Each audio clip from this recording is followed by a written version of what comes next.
everyone, and welcome to today's episode of I Never Knew But My Dog Did podcast. I am Maureen Scanlon, or Life Coach Maureen, and I'm just so excited everyone is here today. I have to tell you, my next guest, I read his bio and I said, I need a laugh today. And the universe brought it and brought him to me.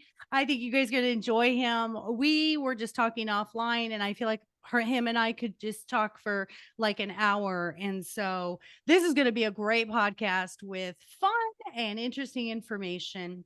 And of course, it's always about what he never knew. And when you hear his story, it'll touch you. It'll touch you because, again, people have all been at that rock bottom place or their knee moment. And so let me tell you about Steve. So this is cool. His trademark is the motivational firewood guy, and we are going to definitely hone in on what that means. He blends back to basics, positivity, visualization, and humor, teaching his clients to see their desired outcomes, understand their why, and build action plans to achieve them via his vision board mastery program, one-to-one and group coaching, plus live and virtual events. Bottom line, Steve teaches people to identify what their goals look like, feel like, sound like, and even smell like. He is an author. He's published 4 books. My fellow authors. So, of course, everybody knows I'm all about the dogs. So, my books are about dogs. My online e-business is about dogs, and dogs are my life. I love this. I love this. So, his books include positive quotes, stories, lessons, and pieces of motivational firewood, including, drumroll, one written by a rescued and adopted Yorkie Pomeranian named Super Teddy. Welcome, my friend Steve. How are you today? I'm doing great, Maureen. Thank you very, very much. If you put macaroni and glitter around that introduction, literally, my mom would hang it on her fridge. Thank you. That was wonderful. I know I have a lot of guests that go, dang, Maureen, you set the bar really high before I get on. And I'm like, well, why? I want everybody to be excited. Listeners, we have to be excited and let our guests know how excited we are. So I am just absolutely honored that you're here today. You sound just like my soul brother, who we just get it. We are similar in age, and I don't think our generation had as many tools, and now they have tools because we went through all the moments. Yeah. And I want to hear your beginning, as I never knew, your beginning sort of knee story, where the thing that brought you to your knees. Tell us your struggle story and how you got to be as fabulous as you are today. Well, thank you. It all started for me when I was 11 years old. And there was, now we're kind of in the age bracket. I'm the older brother here. But if you recall a TV show called WKRP in Cincinnati, there was a radio station, a comedy. There was a DJ named Dr. Johnny Fever who wore jeans, t-shirts, sunglasses indoors, which I just thought was the coolest thing on earth. And he played records and talked in a microphone. At 11 years old, I said, I want to be a radio DJ. I also wanted to be a stand-up comedian because Steve Martin was huge at the time. I wanted to write my own books thanks to a love of reading and writing instilled by my mom. And I wanted to be a teacher of people, because I had an amazing 5th grade teacher named Mrs. Farron, who, when I got my work done early, would always encourage me to either do a little extra work or coach other students who might be struggling with stuff. So I got the joy of coaching when I was 11 years old. So I wanted to do that someday, but not in a classroom setting. At age 24, I got into radio. At age 35, I walked away from radio because I'd worked 15 years worth of hours in 10 years, burnt myself into the ground. My first marriage ended. And also in my mid-30s, I was $62,000 in debt without a full-time job because I wasn't watching where the money was going, and wound up crashing and burning hard and moving back into my dad's house. And so in the ashes, like Wile E. Coyote, you remember the cartoon Roadrunner Wile E. Coyote, wearing Acme rocket roller skates off a cliff. That was what I did. to my I life. see it. I can see it where he just doesn't really pay attention. Then all of a sudden he's in the air and he falls. Yeah. And he looks at the camera and that little sign comes up that says, yikes. And then he just falls. Literally, that's what I did. And I'm not going to say it happened to me. I did all of this. So it's not for pity or for any sympathy. I did it all. I blew it up with intention in a real short window of time. All that stuff happened. That was my low point. And I decided I needed to create a better version of myself so that all the parts of my life would be better when I started to put it all back together. And it's humbling. You feel like the biggest loser in the world when you do that to yourself. And at the time, also, my self-talk was brutal. I spent close to a decade punishing myself for that with the way I talked to myself, referred to myself. People would say, what's going on in your life? I would mention the worst, dumbest things I had done to screw my life up. And that's where my head was at the time. So that was the low point. Wow. And I feel like sometimes we do that self-deprecating behavior because we're so shameful and we figure if I can laugh at myself, then when you laugh at me, it doesn't hurt as bad. Yeah. Right? That's a dangerous equation to have in your head because I learned years later, you're still listening. Yeah. And I had the gift. I mean, I was on radio for 10 years. I was a rock radio morning show producer, comedy writer. Always wanted to be a stand-up comedian. So I could use humor to deflect these things, completely oblivious to the damage I was doing to my own self. Right, right. And that's pretty common with a lot of comedians and a lot of, actors and actresses. There's like this persona of I'm always upbeat and I'm always happy and everything's great. And then in the background, you've got Robin Williams, you've even got, sadly Twitch, Yeah. with so that I appreciate that honesty. And I get that too, because for me, if I joke about it, I think I'm lightening it up and it's not that big of a deal. And it's avoiding feeling that pain of having to Yeah. face all the bad choices. And you're right. It was, and we were talking when we were talking offline, we were talking about like our generations. And I just feel like we didn't have the tools. We were not equipped the way that people are equipped today. And I think that tell me what you think about that, about how the world is changing because we get to be on a podcast now and there's so much information out there for young people to get support where we didn't have internet. We didn't have, I mean, we had cassette tapes, we didn't have anything Yeah. that really we felt we could go to, a YouTube video motivational speaker or Netflix, which I'm going to talk about a show I just watched that I think everybody needs to watch. So, what do you think we're doing that's better today that would have been something that helped you earlier on? I think it's a lot more acceptable today to do some personal growth, personal development. I mean, back in the day, what did we have? We had one row of shelves at Barnes and Noble, and it was the row, personal development. And when you got over to it, you're looking around like, is anybody going to see me walking into the loser aisle here? Because, my life stinks. And literally it was like that. It's almost like, you're like, oh, self-help, personal development. You see somebody near there and you're like, oh, I was looking for ancient Greek studies. Is that over here? Oh, no, it's not. Okay.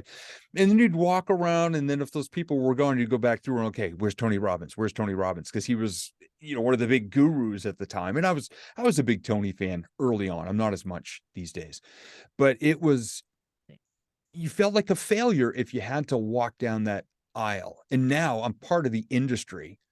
And I tell people, look, you're not a loser if you have to come out and find me. You are somebody who's where you're at because of whatever's happened in your life. And you want something better. You're not going to just work till you're dead like our previous generations thought. Get a good education, a good job with a good company, with good benefits, put your head down for 45 years, retire with a pension, and then just live your golden years until you're dead. Well, I'm sorry, that road was never the one for me. Yes. And listeners, I say this all the time because I just quit my corporate job in 2021 and started the life coaching in 2018. And my fear was letting go of the belief that, like my mom and dad, you work at a job that you hate because it provides you with insurance and 401ks. and a steady job. And taking a business is like, you don't have any guarantees. And you're right. I think our generation's motto, for me at least, was suck it up, buttercup. Like, don't talk about it. Like, dig a hole and bury it in the yard, bury those feelings, because we don't talk about that stuff. We just trudge ahead, and, you better just do it. Yeah. And Yeah. that's what they did. Gosh, for hundreds of years, you just did what you did. You found a skill or a craft and you just applied yourself at that for the rest of your life. And I'm sorry, the world doesn't operate that way anymore. That Yes. model is gone, in my opinion. And Same. I've never been a good fit for that anyway. I'm a creative, supercharged, hyper humorous, help people coach soul. And I just finally figured out where I belong and what I belong doing, and discovered my own voice in doing it, which is a big thing that I Yes. struggled with for a long time. There's our synchronization. Same thing. I felt weird from the get go. I felt different from, the age of 6, 7. I'm like, I don't fit in here with these people, my family. I don't fit. I'm weird. I'm different. Everybody knows I talk about in my baby book. My mother at 2 weeks was talking about what a pain in the ass I was. She was literally like, she's got a temper. And I'm thinking, at 2 weeks, I was either hungry, cold, or tired. I don't know. How much of a pain in the ass can you be at 2 weeks old? But I just kind of always felt the same way as you. And I think it's so nice that we have the ability to now give this to the youth before they get to where they're adults. And when I coach people, it's the same thing for me. I tell them in that initial call, I am so proud of you. You made one step today that you've never made before. It's like just giving that encouragement that reaching out is a good thing. And you're braver than the people who sit back and stay in that comfort zone and that status quo. Right. Yeah. Yeah. Oh, most definitely. And I talk about it a couple of different analogies, but one is like walking up a mountain. Like the higher you climb, the better the view. Now, what I've also discovered over the years is the higher I climb, the cooler the people I've met. People who are willing to share their experience and their knowledge and what they've learned. And they'll look over their shoulder every once in a while, see if anybody's making the effort to come on up, and they'll hold their hand out like, hey, you going to the top on this side? Great. Hey, watch out for that rock there. It's a little muddy over there. When you come to the fork, stay to the right and you'll get up to where I'm at. I'll wait for you. I'll sit in the sun here, eat a sandwich, and we'll walk up together. Those are the people that I choose to align myself with now. I don't listen to the people who rarely get above the parking lot and the porta potties where the view's not that great and it doesn't smell that good in the middle of summer, but they're happy to stay there and complain about everything, and complain to the people walking up like, oh, it's too much work. Why do you want to do that? Hey, we're having a party over here. We got a keg and a rotten picnic table to give you splinters in your butt. But why do you want to go all the way up there? That seems like a lot of work. I love it. And I feel like when you're on the other side of the overcoming, man, you can see them from a mile away. Where when I was in my codependent mindset all those years, I'm like, oh, I mean, it's okay. I'll let them treat me that way, or Yeah. it's good enough. I'd be in these relationships where I'm like, it's all right. Like that's so Yeah. mediocre. And you're right. And now that you raise this vibration and this law of attraction, it's like, they just come like you sitting in front of me today. You were supposed to be here, and there's nothing I had to do except just do what I do. And then it Mhm. came freely. So I want to hear your story. And listeners, I think you're going to really, really enjoy this.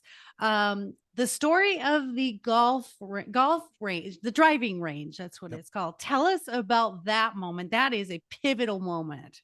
Yeah, this was right there in the Wile E. Coyote era of sitting in the ashes at the bottom of the cliff. And I was just I like I said, I blew up every part of my life. So I just wanted to take time.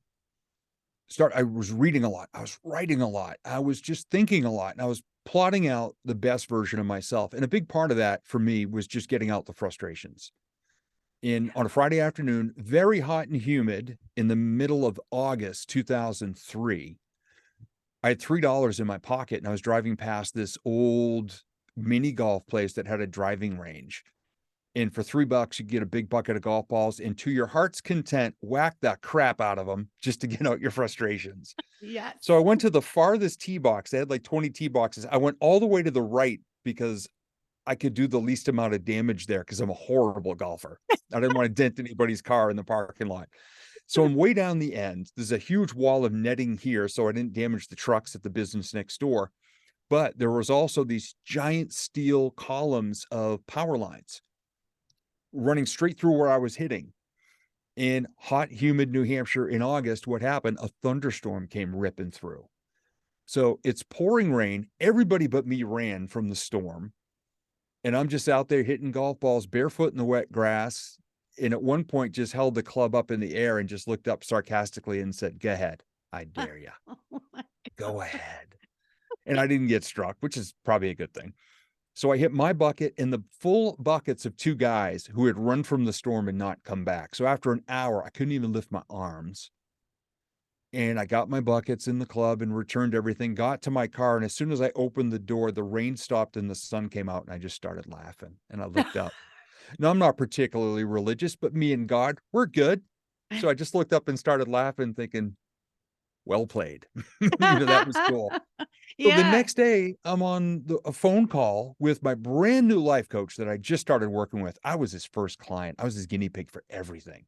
Aw, And love he it. said, "How was your week?" And I just said, "Put down your pen and listen to this." And I told the story of that hour.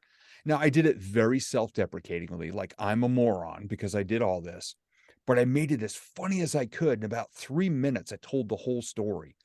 And when he finished laughing, which is something life coaches really shouldn't do with their clients when their clients are a mess, he said, "I've got two questions for you. Are you this open and honest about your life with everybody?" And I said, "Yeah, usually self-deprecating, but yeah."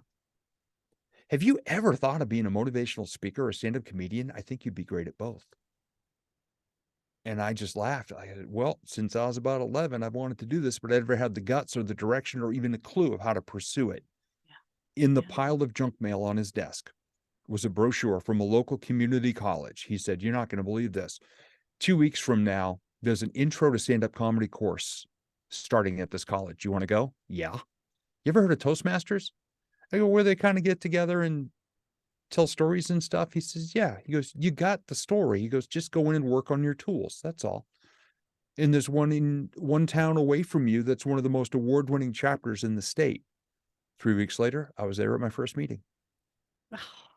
Meant to It's be. stand-up for 7 years, stand-up comedy, and I've been speaking, this summer will be 19 years. Oh, I just love that. I love that. And I think I believe in a higher power. I don't believe I don't talk about religion or anything, but I always say, that saying, sometimes God will rock the boat. I always say sometimes he rocks it and sometimes he just flips it over. And I've had so many of these moments where God just flipped that damn boat over because I was okay with the rocking. And he's like, no, no, no, no, no. You standing out there in that golf course, tempting and saying, "Come on, come on, bring." Mhm. It's not your time. And there's so many guests that I've had that, have attempted suicide and they should not be here. And so I think it's where your soul's desire is to do something. And we have to have these moments. I was watching on Netflix, and that's what I wanted to bring up. Mhm. There is a show on Netflix that is absolutely fabulous right now. I'm recommending it to everybody, and it is called Mission Joy: Finding Happiness in Troubled Times. And Oh, it wow. is the 14th Dalai Lama and the Bishop Tutu from Africa. Um, they have a friendship that they have had forever, and they're like 2 8-year-old boys when they get together, and they are laughing and they are joking and teasing each other. And yet, these two immensely powerful spiritual leaders are showing you in the most basic way: have fun, enjoy life, be kind, give to others. Now, Bishop Tutu helped South Africa overcome apartheid. Mhm. And so, I mean, he was amazing. He was with, I can't remember, Nelson Mandela. Yes. So, they had worked together before Nelson Mandela got in prison. It's just absolutely fascinating to see them together. And I wrote something down that Bishop Tutu had said, and he said, "You see, some suffering or problems, even intense suffering, is necessary to developing compassion." And I loved Yeah. it. I went, "That's the secret of life." Everybody wants to know, what's the secret to happiness? You know what? It's in you. Just find it. Just find joy in whatever it is. Yeah. So I wanted to share that because of what you said was like, you found your moment. And I'm happy that it was a life coach, and there's no disrespect to therapists and counselors, traditional, let me say this, traditional therapists and counselors. I think we've moved past that now, and that we have the ability to do things outside of the box. Mhm. And I love that you were you did something for him and he did something for you, Yeah. and you found your ikigai, your passion, your purpose. And look at you now. So tell me about your trademark, that is you, and what you do now to help everyone find this joy that everyone is seeking. Yeah, it's an interesting trademark, motivational firewood. People go, "Oh, that's cute." Wait, what the heck does that mean? Right. Because it's interesting, but then I get that question, they're like, "Okay, seriously, what's that mean?" Shortly after I decided to become a speaker, and I joined Toastmasters, and I was building up the confidence and the stage stories and all that, and believe me, I was terrible when I started, and I'm not being self-deprecating by saying that. We all start terrible. Not everybody's willing to start and be terrible, though. Yeah. Someone asked me, "Hey, have you ever heard of the National Speakers Association?" And I said, "Nope." And they told me, "Well, there's a New England chapter. They meet down in the Boston area once a month." So I went down to attend a meeting, and I thought, well, there's going to be some knowledge there. There's going to be people there with experience. Again, higher up the mountain than me. If somebody's willing to reach a hand down and help me out and guide me a little, great place to be. And I walked in and I see all these name badges of all the members, and then just the Sharpie and the little blue, what I used to call the badge of shame that everybody knows you don't belong. You're not from here, are you? So You're not from I around write, these you're parts. not from around these parts. You're a stranger. And so I've got my name badge, and this gentleman named Don, I'll never forget Don. He said, "Oh, hey, Steve.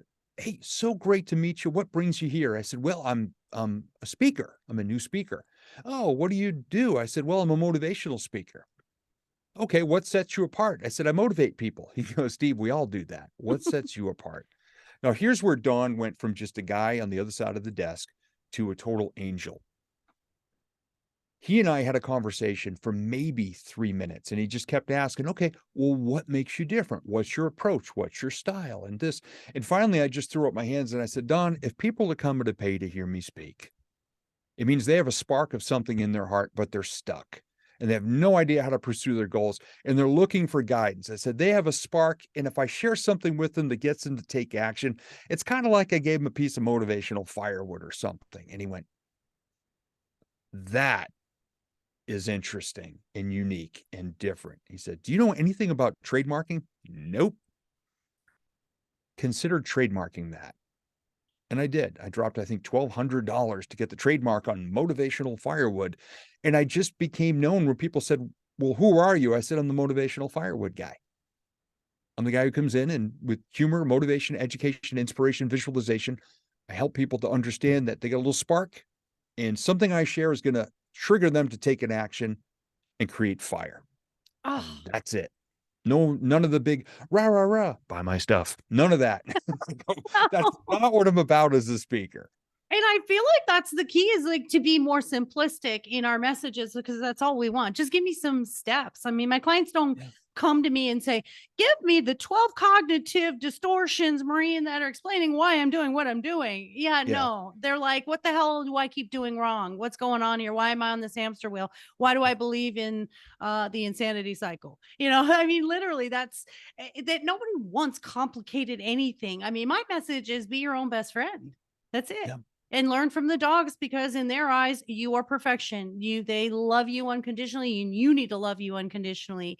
And the beginning of my life was not doing that. It was making everybody else happy and making sure whatever I had to earn love, and I had to earn appreciation, I had to earn, so everything was doing. And then I transformed it to just being. I'm just me. I'm going to be me.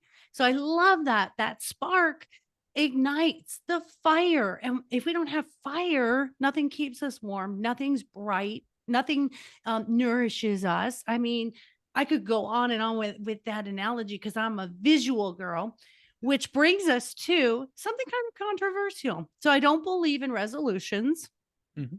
for New Year's. I believe in intentions.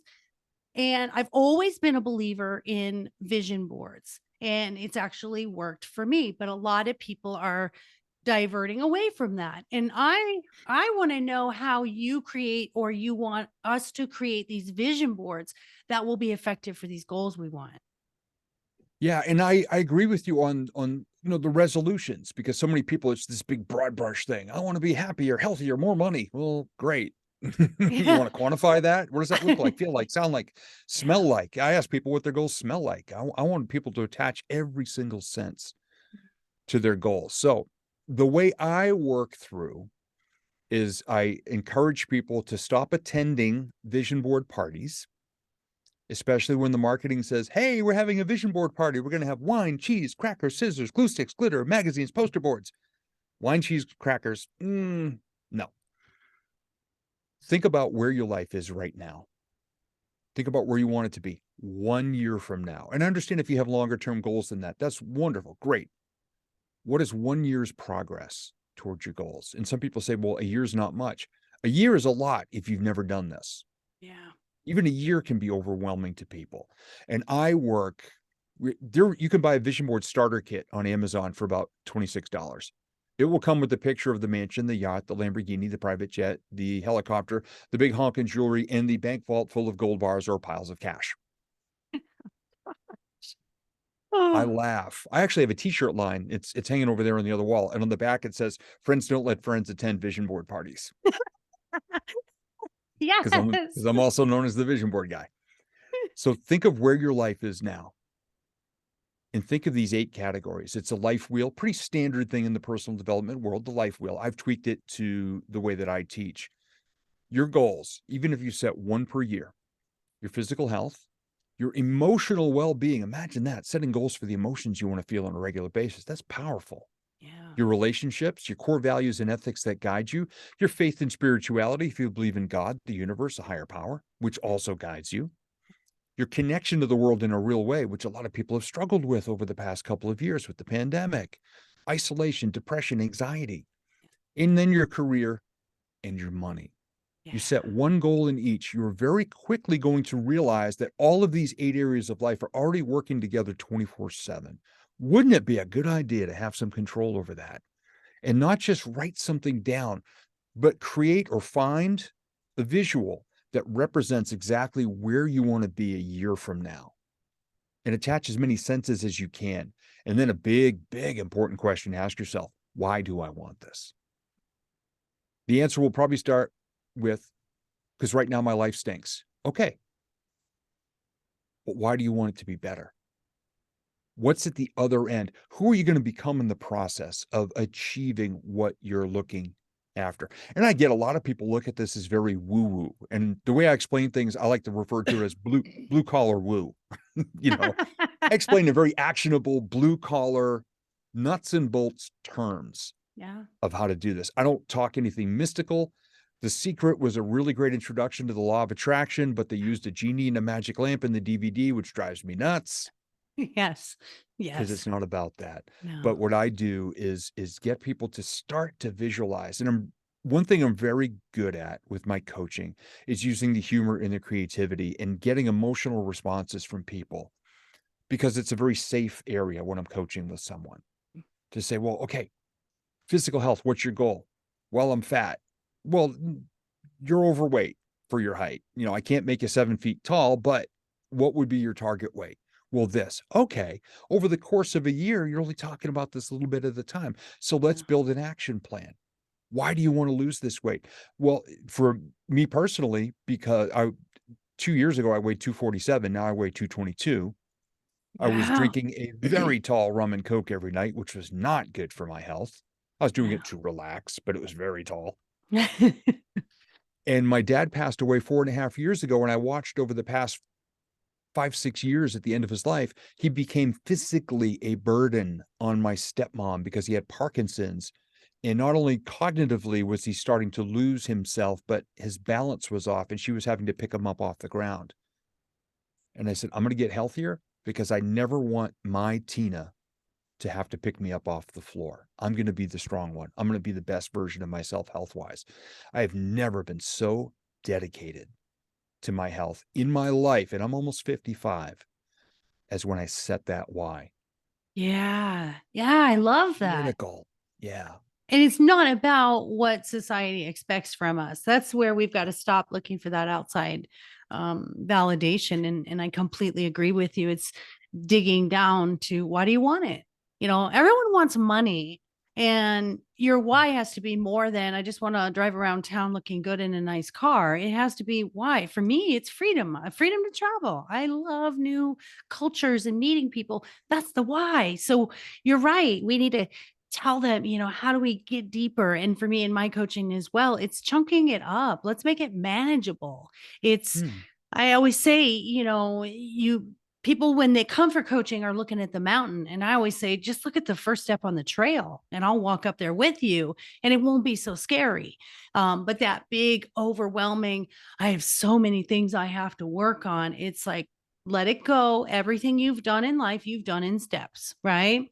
Mhm. Walking, crawling, talking, riding a bike. So let's get back to the basics of it's repetition, it's building those habits. And I'm a little more woo woo than you, and that's okay. Yep. And I think we all find our way with what works for us. And with it being the new year, I saw this thing that I've been doing and recommending, and it's called the 55-5. And I started on January 1st until January 5th. And 55 times in those 5 days, I set the intention for the things that I wanted. And it was just 11 times per day. Here's the things that I desire. And you are correct. Be specific.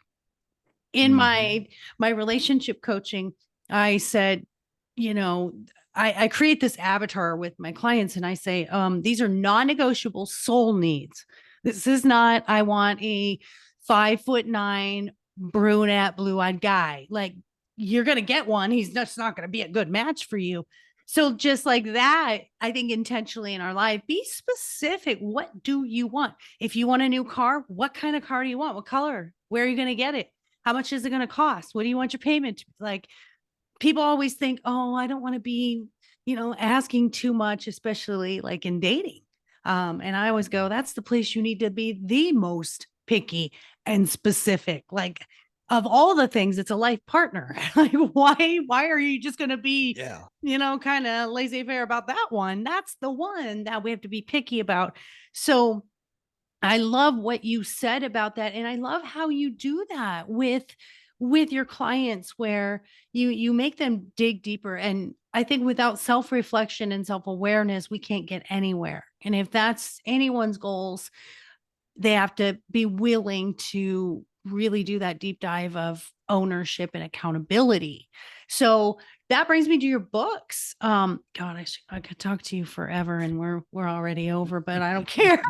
Well, tell me about your 4 books, and then we'll talk about where to find you. And then I have just 2 more questions after that, fun questions. Sure. So tell me about your books. Tell me about the doggy book. I really need to know. Yeah. My mom, my stepmom, or I'm sorry, my mother-in-law and my wife adopted a rescued Yorkie Pomeranian. He was born to a stray mama dog in New Orleans in the summer of 2009, and an amazing rescue. After he was boarded and fostered by a family down there till he was old enough to travel, he was evacuated up to the Northeast. And my wife Tina and her mom adopted him for $700 and brought him home. And he was love in a fur coat. I mean, we named him Teddy, or my wife named him Teddy, and my mother-in-law used to spoil him rotten. He had more sweaters than any dog deserves to own. And he had one that was bright red, and he used to sleep with his front legs out and his back legs out. And I said, "Oh my God, he looks like Superman." Well, he became known as Super Teddy. And I just remembered one day, and I used to share stories and pictures about him. And this is when Tina was living in Vermont, not back in New Hampshire yet. And I was up there, and I was upstairs at my desk in the hallway doing some work, and he was downstairs in the crate, knew I was there. And so barking and yipping and banging on the door of the crate. And I went down and I said, "You want to bust out of that crate and have some fun, don't you?" And I thought, whoa, bust out of your crate. That Oh, sounds like overcoming like limiting beliefs and choices. I went, that'd be a great name for a book. And I just looked at him and I thought, well, he's the source of the joy. I'm going to write a book with all the wisdom that Super Teddy would share with the world. And I told everybody about it because I do that with my goals. And 3 weeks later, I had 2 ideas and it was dead in the water. And a friend of mine reached out, "Hey man, how's that book coming?" I'm like, "Dusty." I said, "It's already on the shelf with dust on it." And I said, "It's not happening." He goes, "Well," and this is a good friend. This is what good friends do. "Well, what was it going to be about?" I said, "I was trying to come up with quotes that, I thought Teddy would say. And then I would, come up with a picture that might go with it." And he said, "Well, how many pictures do you have?" I'm like, "Oh man, we're pimping. We got 200 or 300 pictures." And he said something genius. "Why don't you look at the pictures and see the message that it might inspire?" Yeah. And 90 minutes later, I had 20 and the book was done. There you go. There you go. See, it's when we don't. I think we just try so hard as human beings. We become these. I got to do it. I got to do it. I got to do it. And both of my books and the advice that I give everyone when they say, "Oh my gosh, Maureen, how did you write?" The first one I wrote in 8 weeks. I mean, start to finish, published. Yeah. And the second one took me a little longer. It was during COVID. But I made a promise to myself, if I was going to write any books, I'm only doing it when I feel good. I'm only doing it when I'm inspired. If there's days where it's like, yeah, don't feel like writing, I'm not writing. And I got my best work out of it. I'm doing that now. I'm writing book number 3. And God bless my little Super Teddy, because they do inspire us. That's why the names of my books are what they are, because they sometimes get us out of our own heads, and they get us out of our own, just out of our humanness, and back to that simplistic thing of just do what I do. Have fun. Look, I'm tired. I take a nap. Look, I feel like sniffing my friend's butt. Okay. I just got to get to know them a little bit. Yep. I'm gonna do the zoomies. All of a sudden I got a lot of energy. It's like everything they teach is so pure and perfect. It's that's why they only need 10 to 15 years on this planet. We've got to schlump through 100 years. So where do we find your books and you for coaching or speaking, anything like that? Where can they find you? Nice and easy. It's all at stevegamlin.com, and that's Gamlin. Perfect. I love it when they're easy. Man, sometimes I get these emails where it's just like, hey, www.goalsaremylife.goodlucktoyou.com. And yeah, no, I love it. Thank you for being simplistic as I am. Maureen Scanlon, life coaching. So stevegamlin.com, Amazon, all your books are on Amazon. Several of them are, but they're all pretty much through the products page on my website. And we are working on getting the Super Teddy book available again. We sold out of the original copies, even had a postcard series made because people wanted to share them with other people. So again, opportunity. But we're looking to get him back online with his book, but a couple of my other ones are up there. Oh, that's awesome. I love it. So they're on your website. They can buy that. And I'll have listeners, I'll have all of that on the episode, in the links in the information page or underneath in the information. So as we wrap up, this is perfect for me to do with you. Usually I'll say, what did you want to tell your younger self? Or I'll say, what's on your banner? But I don't feel like doing that with you, Steve. I feel like ending it the way that I always do, which is my little segment called Take My Money. And that is, what is the weirdest thing that you've either bought or you've seen or you have to have? What's the weirdest thing you've spent money on that you're like, people or would never understand why I did that? Oh my gosh. There's probably been a lot over the years. Man, I honestly don't know. That's okay, because Yeah. this question sometimes goes awry. I mean, we've had like toilet paper conversations about, Yeah. take my money. Is there anything weird that like you have like a specific shampoo, or you have like a specific thing that you will go to the ends of the earth to get, like during COVID when stuff wasn't available and you're like, I got this? Anything you could think of? Yeah, well, I think we bought at one point what seemed like a pallet of toilet paper, and I just said, marveling at it, my wife hit a sale, and I said, "We are going to own this town by Sunday. Everyone's going to be coming to our house. We're going to be the most powerful people." That's One of the weirdest things is really my recording studios. This is the second one I built, and people said, all you need is go sit in your closet and talk into a microphone. And I built full scale, professional quality recording studios when everybody thought I was just wasting my money. Wow.